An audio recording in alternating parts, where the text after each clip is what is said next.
Nothing to report, same as last week.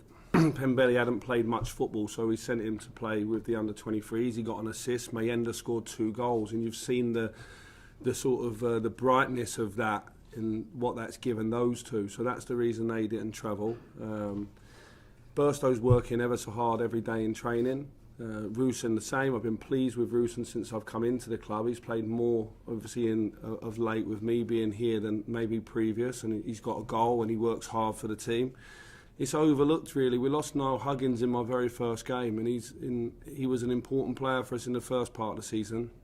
We've not had Dennis Sirkin as well, and we've lost Bradley Dack and Pat Roberts. We've lost 4 starters, in my opinion. And no one's back. Adji had a slight issue today and come out of the session. I'll need to assess that because I've come straight in to see you. And Adji obviously has done well since coming back into the team, so let's hope that's not an issue. As the month goes on, if we can get 1 or 2 in, there's people working so hard in the background and probably won't get the credit of that until 1 or 2 come in, but I assure you people are working really hard. If you ask them, they just want to play. You know, you ask them, they're living their best life if you want. They're playing, they're challenging themselves each week. Most weeks they're excelling, so they won't want to rest, but certainly having Jay available and hopefully when we get there, Corey and and Embo coming back and young Matty Riggs as well. I think, Riggy. I've got his name wrong there, Chris Riggs. I know a different boy named that. So when Riggy's back, Riggy's shown some really nice things, but he's 16. So, you know, that's the nature of our squad. The focus now is on these 2 home games. As I say, 3 out the last 4 away has not been kind. Now we've got 2 really big games at home, and we know Hull well, and we put in an excellent performance at their place.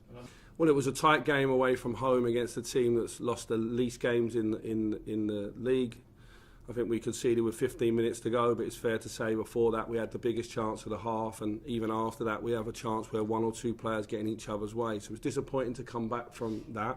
We now go into a home game where we really want to, and that's the focus really. I think with the Championship, everyone can beat everyone. I think that's when you look at the league table, when you see how many defeats people have. And if you look at our record, is it 12 wins, 11 defeats? Well, it tells you we have to be at our best. We can beat anybody.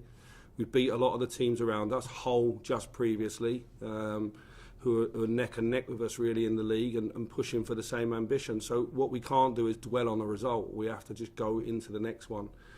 And that sort of mental resilience and stamina is going to be very important in the next 3 or 4 months. Now it's time for us, everybody, staff, players and the fans outside, to really push the next 3 or 4 months, because the clubs around us are doing that, uniting and pushing. It's important that we're doing the same here, because I think that we have every single chance of having an excellent end to the season.